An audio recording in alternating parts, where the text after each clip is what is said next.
வார்த்தை உங்களுக்கு கொஞ்சம் ஒரு நேரத்தில் கஷ்டமாகவும் இருக்கும்.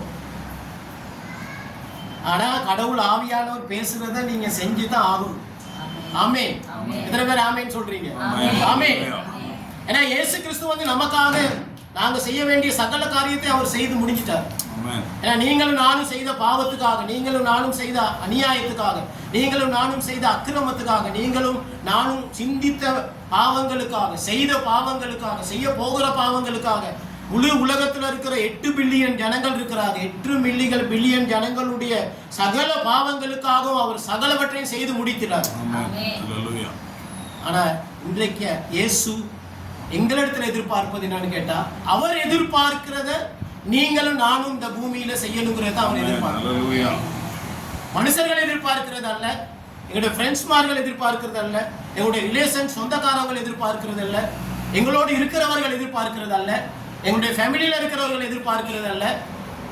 கடவுள் எங்களிடத்துல எதை எதிர்பார்க்கிறாரோ அந்த காரியத்தை செய்யும்படியாக ஆண்டவர் விரும்புகிறார். அதனால நேரடியாக நான் சொல்றேன், என்னன்னு கேட்டா, இயேசு கிறிஸ்து சிலுவையில தொங்கிக் கொண்டிருக்கும் பொழுது அவர் 7 வார்த்தைகளை பேசினார். அதெல்லாம் ஏற்கனவே நீங்க எல்லாமே கேட்டிருப்பீங்க. அந்த வார்த்தையை தான் நானும் சொல்லுவேன்னு நினைச்சுக்கிட்டு வந்திருப்பீங்க. நான் சொல்ல மாட்டேன். ஆனால் ஒரே ஒரு வார்த்தையை மட்டும் அதில் நாங்கள் விசேஷித்த விதமாக நாங்கள் தியானிக்க போகிறோம். அது இன்றைக்கு இப்பொழுது இந்த சபையிலே வந்திருக்கிற உங்கள் ஒவ்வொருவருக்கும் மிகவும் அவசியமானதாக இருக்கிறது என்று சொல்லி ஆவியிலே நான் உணர்கிறேன். ஆமென். நான் வாசிப்போம். லூக்கா 23ஆம் அதிகாரம் 32ஆம் வசனத்திலிருந்து 34ஆம் வசனம் வரைக்கும் நாங்கள் வாசிப்போம். குற்றவாளிகளாகிய வேறே 2 பேரும் அவரோடு கூட கொலை செய்யப்படுவதற்கு கொண்டு போகப்பட்டார்கள். கபாலஸ்தலம் என்று சொல்லப்பட்ட இடத்தில் அவர்கள் சேர்ந்த பொழுது அங்கே அவரையும் அவருடைய வலது பக்கத்தில் ஒரு குற்றவாளியையும் அவருடைய இடது பக்கத்தில் ஒரு குற்றவாளியையும் சிலுவைகளில் அறைந்தார்கள். அப்பொழுது இயேசு, பிதாவே, இவர்களுக்கு மன்னியும், தாங்கள் செய்கிறது இன்னதென்று அறியாதிருக்கிறார்களே என்றார். அவருடைய வஸ்திரங்களை அவர்கள் பங்கிட்டு சீட்டு போட்டார்கள். ஆமென். எனக்கு அன்பானவர்களே, அந்த நாட்களிலே குற்றவாளிகளுக்கு என்று தீர்ப்பு கடைசி கொடுப்பது சிலுவையிலே போய் தான் தீர்ப்பு கொடுப்பார்கள். சிலுவையிலே அடித்துதான் அவர்களுக்கு தண்டனை கிடைக்கும். அதே போல நாங்கள் இந்த வாசித்த வேத பகுதியிலே இயேசு கிறிஸ்துவோடு கூட 2 பக்கத்திலும் 2 கல்லர்களை, பாவம் செய்த, அநியாயம் செய்த, அக்கிரமம் செய்த, மோசமான காரியங்களை சிந்தித்த, யோசித்த, செயல்பட்ட 2 கல்லர்களை 2 பக்கமாக ஆணி வைத்து அடித்து, நடுவிலே ஒரு பாவமும் செய்யாத பரிசுத்தவானாகிய ஆண்டவராகிய இயேசு கிறிஸ்துவை சிலுவையிலே அறைந்தார்கள். ஆனால் அந்த நேரத்தில் 7 வார்த்தைகளிலே இயேசு பேசின ஒரு வார்த்தை, விசேஷித்த வார்த்தை, பிரதான வார்த்தை இந்த 24ஆம் வசனம். 34ஆம் வசனம். கண்ணாடி போட்டாலும் பிதாவே இவர்களுக்கு மன்னியும், பிதாவே இவர்களுக்கு மன்னியும், பிதாவே இவர்களுக்கு மன்னியும், பிதாவே இவர்களுக்கு மன்னியும்.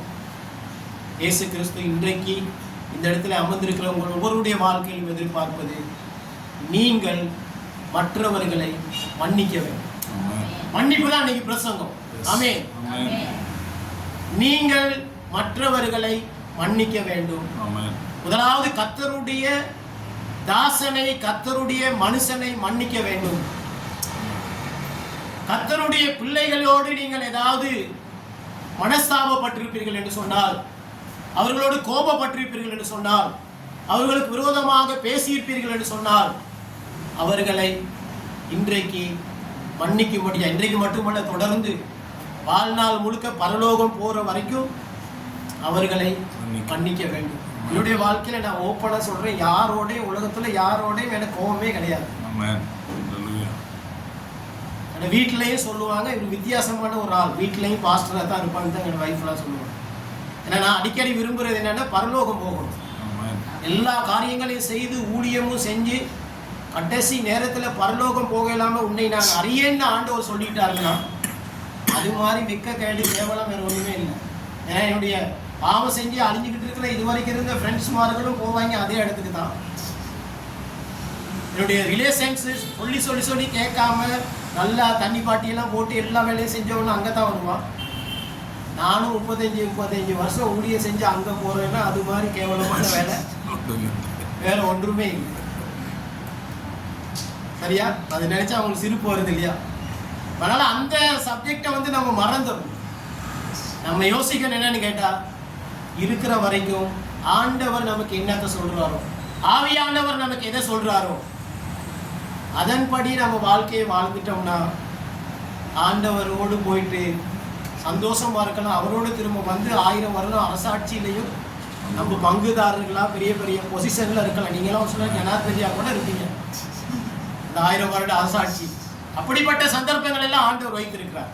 அதனால் எனக்கு அன்பான கர்த்தருடைய பிள்ளைகளே, நீங்க இன்றைக்கு இந்த தேவனுடைய வார்த்தையை கேட்டுக்கொண்டிருக்கும் பொழுது சும்மா ஹாயா பார்த்துக்கிட்டு இருக்காதீங்க, என்னையவே பெருசா பார்த்துக்கிட்டு இருக்காங்க. உங்களை குறித்து யோசிங்க.